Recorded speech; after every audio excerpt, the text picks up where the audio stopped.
The fluorescent lights in the sub-basement lab didn't flicker. They hummed at a frequency that resonated in the fillings of my teeth.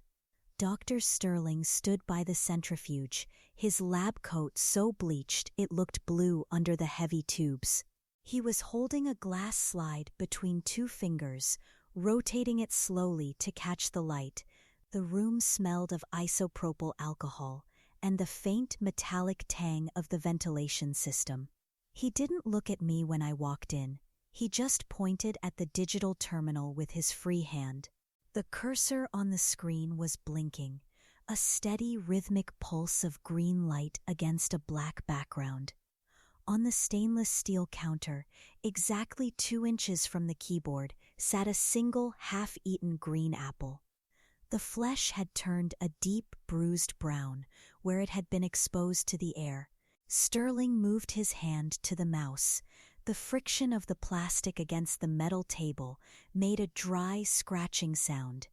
He didn't click anything yet. He simply let his palm rest on the device, his knuckles white and prominent.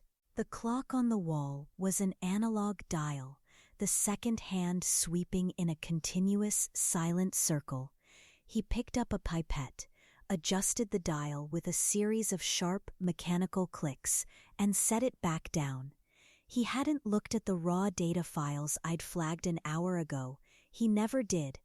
He looked at the final graph on the monitor, which showed a perfect ascending curve, a beautiful, impossible trajectory of success.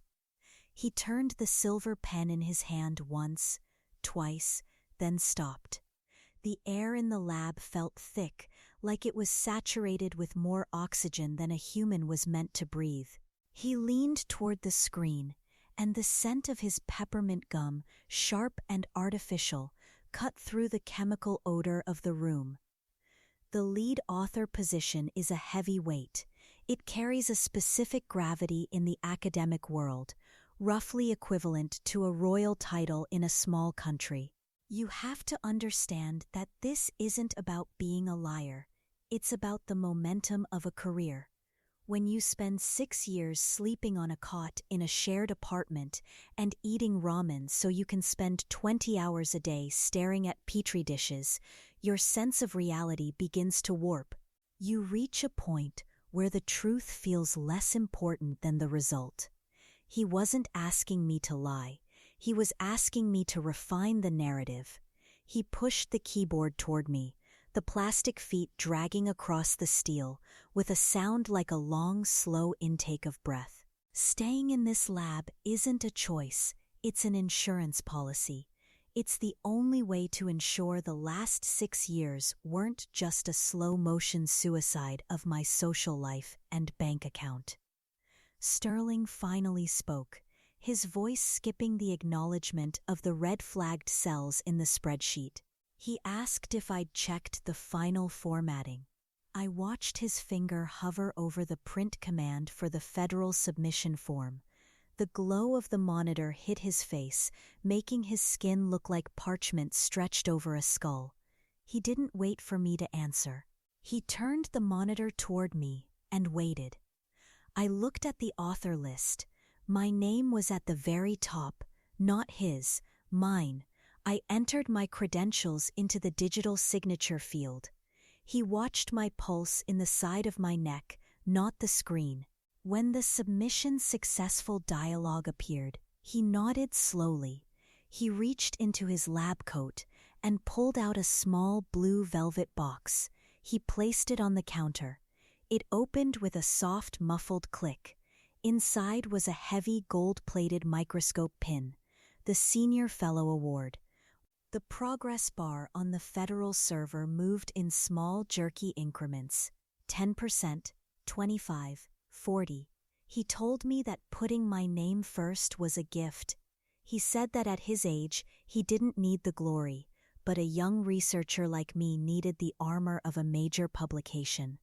He used the word indestructible. He said it while looking at the brown, oxidized core of the apple. I looked at the digital timestamp on the submission. It was permanent, unchangeable, and linked to my IP address. There was a small smudge on the lens of my safety goggles, a fingerprint left when I'd adjusted them during the 3A-pound shift. I found myself staring at that smudge. It was the only thing in my field of vision that was blurry.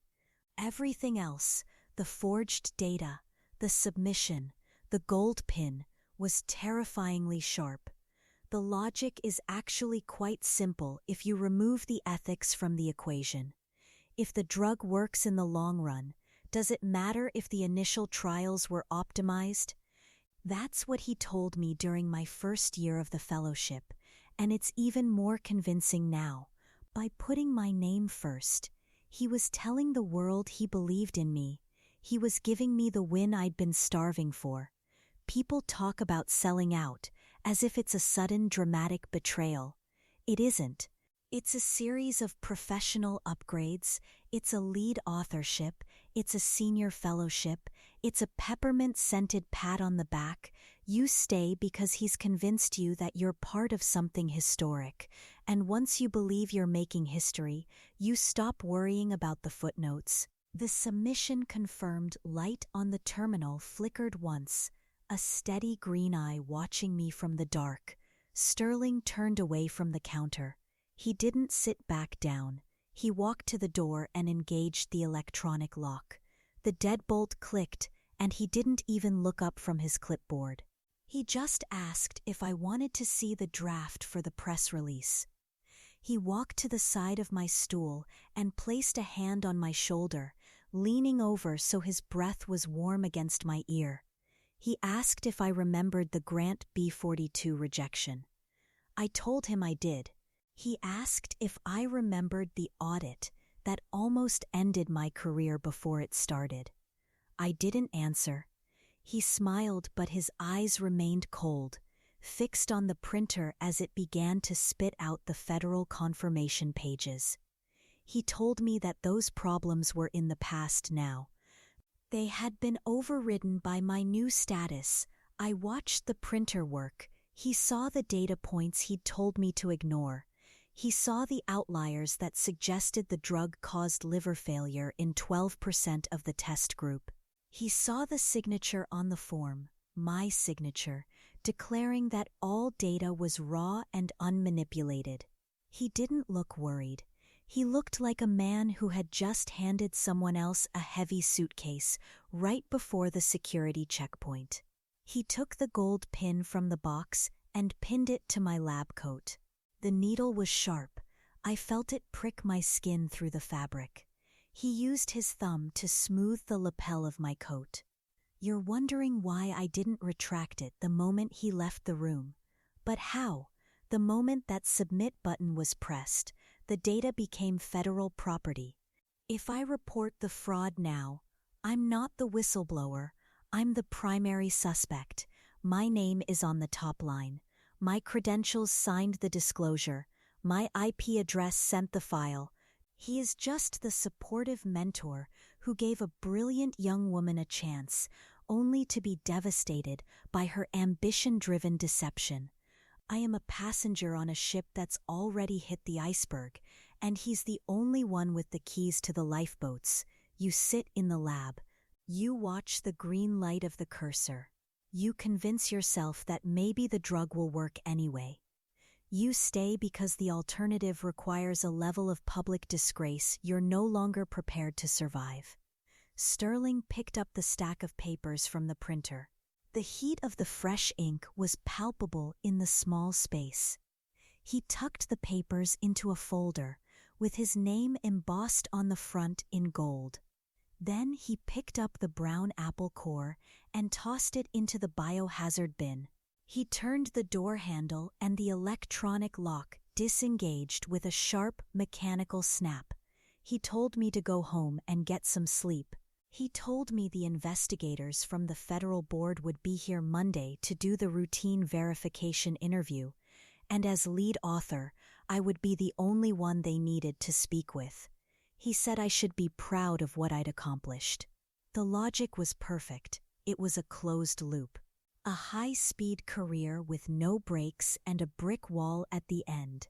I sat on the stool, listening to the hum of the sub-basement. I looked at the gold pin on my chest. It was heavy, balanced, and perfectly clean. I felt a strange hollow lightness in my stomach, the way you feel right before the floor of an elevator drops. I looked at the blank monitor. I looked at the empty velvet box. I realized that the senior credit wasn't a reward for my work. It was a fee for my fall. You're judging the way I signed that screen, aren't you? You're thinking about your integrity and how you would have walked out and reported him to the board. It's easy to have principles when you don't have $100,000 in debt and a decade of your life on the line. But look at your own cubicle.